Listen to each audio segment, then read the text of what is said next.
Bueno, hay ciertas figuras en la historia, ¿no?, que con su vida nos obligan a hacernos preguntas de fondo sobre la fe, sobre la acción, y Alberto Hurtado, al que casi todo el mundo conoce como el Padre Hurtado de Chile, es sin duda una de ellas. Así que hoy vamos a meternos de lleno en la historia de este hombre, un hombre que de verdad le dio la vuelta a lo que se entendía por caridad en su país. Uf, Cristo vaga por nuestras calles, Cristo no tiene hogar. Estas son probablemente sus palabras más conocidas, y las más potentes, diría yo. Porque fijaos, él no estaba simplemente describiendo algo que veía, no. Lo que hacía era lanzar un desafío, una llamada a la acción que se convirtió, literalmente, en el motor de toda su vida. Su objetivo era ese, darle un hogar a Cristo, pero encontrándolo en los que no tenían nada. Entonces, claro, la pregunta cae por su propio peso. ¿Quién era este hombre? ¿Quién era esta persona capaz de ver a Cristo en las calles de Chile? Para poder entender su obra, lo que hizo, tenemos que responder a esto. O sea, ¿de dónde sale esa mirada, esa forma de ver el mundo tan comprometida? Pues bueno, su propia historia nos va a dar todas las claves.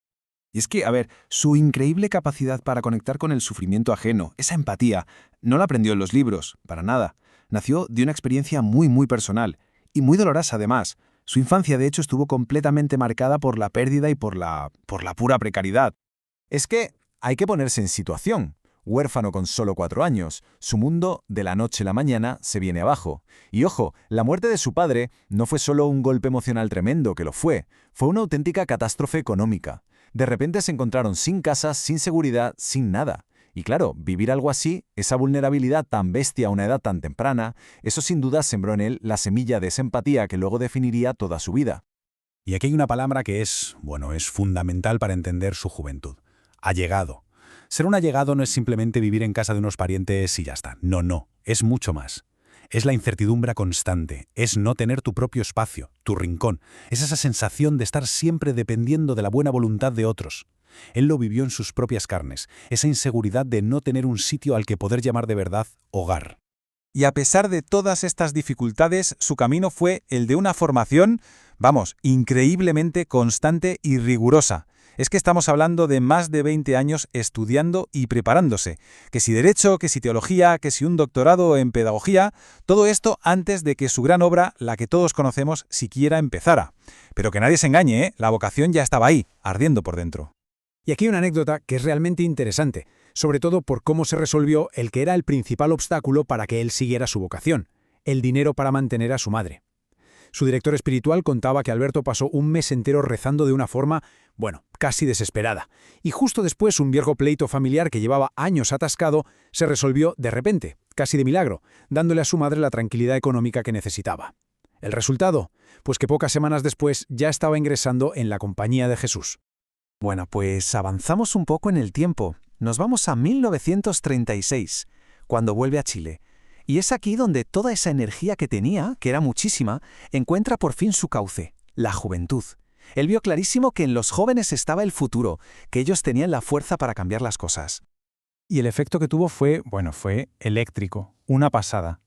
A través de retiros, de círculos para estudiar el Evangelio, y sobre todo con un carisma que arrastraba, consiguió inspirar a miles y miles de jóvenes. Tanto fue así que en 1941 lo nombraron asesor nacional de la Juventud de la Acción Católica, y desde ahí su influencia ya se extendió por todo el país. Fijaos en estas palabras de uno de los chicos, de uno de los líderes juveniles que él mismo formó. Es que creo que lo resumen a la perfección. Él no se quedaba solo en darles formación religiosa, iba mucho más allá. Les metía en la cabeza un sentido de responsabilidad social, una especie de mística del servicio, de heroísmo en el día a día. Pero claro, como suele pasar, su camino no fue precisamente un camino de rosas. Sus ideas sobre la justicia social eran muy avanzadas para la época, y su forma de ser tan vehemente, pues le trajo problemas. Empezaron a acusarle de meterse en política, de ser imprudente, y esto creó tensiones, incluso dentro de la misma iglesia. Y aquí es donde vemos su lado más humano y su profunda humildad, porque en una carta que escribe a sus superiores para defenderse de todas estas acusaciones, él mismo reconoce sus defectos, con una sinceridad que desarma, ¿eh? Admite su carácter vehemente y apasionado. Esta capacidad de verse a sí mismo con tanta claridad es lo que lo hace todavía más grande. Al final, la tensión fue a más y todo culminó con su renuncia como asesor de la juventud en 1944. Para él fue un golpe durísimo, un momento de mucho dolor. Pero, como él mismo diría, la providencia tenía otros planes. Porque justo de esa prueba, de ese momento tan difícil, iba a nacer su obra más famosa y reconocida.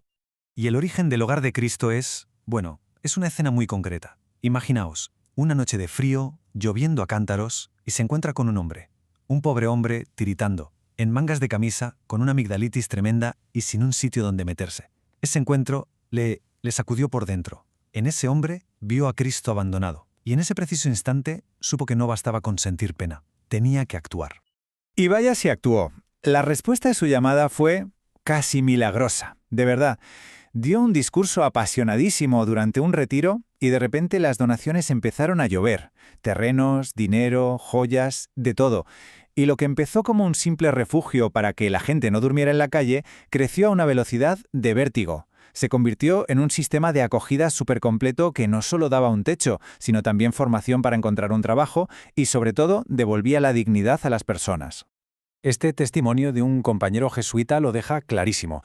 Su verdadera alegría no estaba en levantar edificios, en construir más hospederías, no. Su alegría era ver vidas reconstruidas. El momento clave para él, lo que de verdad le llenaba, era ver que una de esas personas había aprendido un oficio, se había independizado y había sido capaz de formar su propio hogar.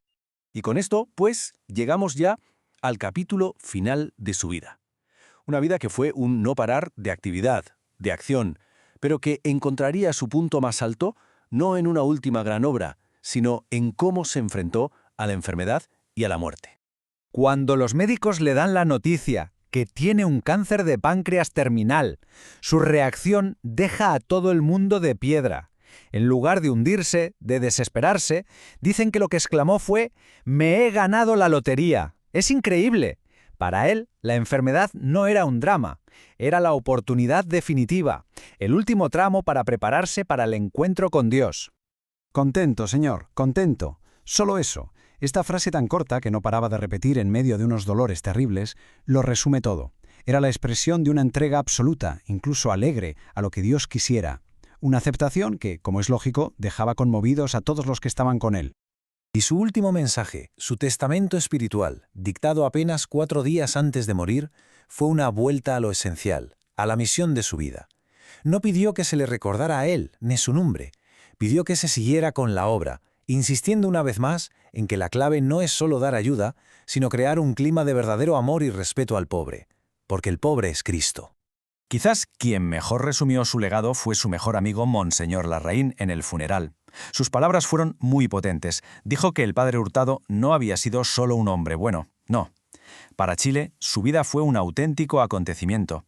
Una gran visita de Dios que marcó un antes y un después en la conciencia social y religiosa de todo el país. Y todo esto, al final, nos trae a la pregunta clave, a la pregunta final, porque la vida del padre Hurtado no es solo una historia del pasado, nos interpela hoy, directamente. Su legado no es solo una fundación que hace el bien, es una invitación a mirar la realidad con otros ojos, y a que cada uno se pregunte, en nuestras calles, en nuestras ciudades, ¿dónde está Cristo sin hogar hoy en día?